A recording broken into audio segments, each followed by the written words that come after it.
तुम्ही पाहत आहात MCN न्यूज मराठी। शैक्षणिक वर्ष 2025-26 मधील स्वयं योजनेच्या प्रलंबित DBT निधीचे तात्काळ वितरण करण्यात यावे या मागणीसाठी आदिवासी आंदोलन कृती समितीच्या वतीने सोमवार 8 जून रोजी आदिवासी विकास विभागाच्या अप्पर आयुक्तांना निवेदन देण्यात आले। यावेळी अमरावतीचे खासदार बळवंत वानखडे यांची सुद्धा प्रमुख उपस्थिती होती। समितीचे अध्यक्ष अर्जुन युनाते यांच्या नेतृत्वाखाली देण्यात आलेल्या या निवेदनावेळी मोठ्या संख्येने आदिवासी विद्यार्थी उपस्थित होते। विद्यार्थ्यांनी स्वयं योजनेअंतर्गत रखडलेल्या अनुदानाबाबत तीव्र नाराजी व्यक्त करत प्रशासनाने तातडीने निधी वितरित करावा अशी मागणी केली।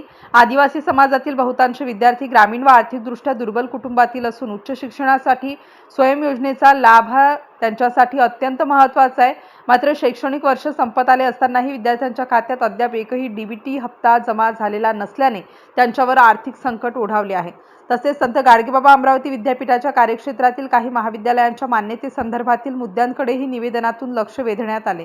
स्वयं योजनेतील कथित अनियमिततेची सखोल चौकशी करून दोषी अधिकारी व कर्मचाऱ्यांवर कठोर कारवाई करावी, तसेच विद्यार्थ्यांना झालेल्या आर्थिक नुकसानीची भरपाई मिळावी अशीही मागणी करण्यात आली।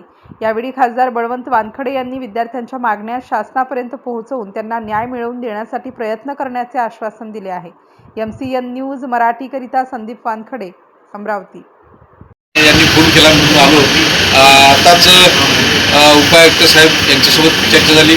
त्यांनी आयुक्तांसोबत चर्चा त्यांच्याच फोनवरून घडून आणली आणि आयुक्तांनी आपल्याला आश्वासन दिलं की येत्या 15 ते 20 दिवस 15 म्हणजे साधारण 8 ते 10 दिवसात तो आपण जो तुमचा भत्ता आहे जे वस्तीगत DBT आहे स्वयं योजनेचा विषय जो आहे तो 15 दिवसात मार्गी लावण्याचा स्वतः मॅडम प्रयत्न करतील आणि वेळ पडल्यास मी सचिवासोबत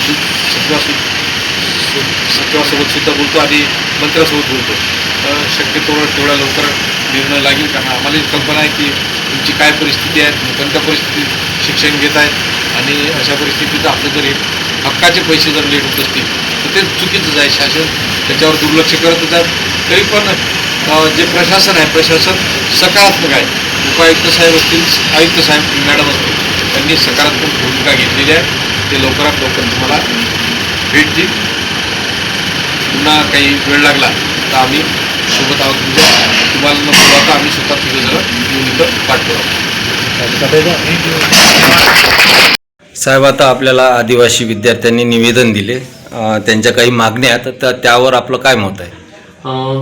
त्या मागण्या ज्या आहे विद्यार्थ्यांच्या त्याच्या अनुषंगाने आम्ही शासनाला कळवलं आहे। आमच्याकडे शासनाकडून निधी प्राप्त झाला की आम्ही लगेच त्यांना निधी वितरणाची की जे त्यांचा DBT मंजूर करण्याची कार्यवाही करू। काही जणांना तो मंजूर झालेला आहे, काहींना नाही देण्यात आला आहे, त्या काय मत आहे आपलं त्याच्यावर? नाही, शासनाकडून हे यायचं आहे, निधी यायचा आहे, त्याच्यामुळे ते राहिलं आहे आणि हा लक्षांक जो आहे तो नव्यानं वाढ मिळालेली आहे, त्याच्यामुळे तो राहिलेला। तर त्यांच्या मागण्या आता पूर्ण होतील की ते लाभापासून वंचित राहतील? नाही, आम्ही मागण्या पूर्ण करण्याचाच प्रयत्न करू।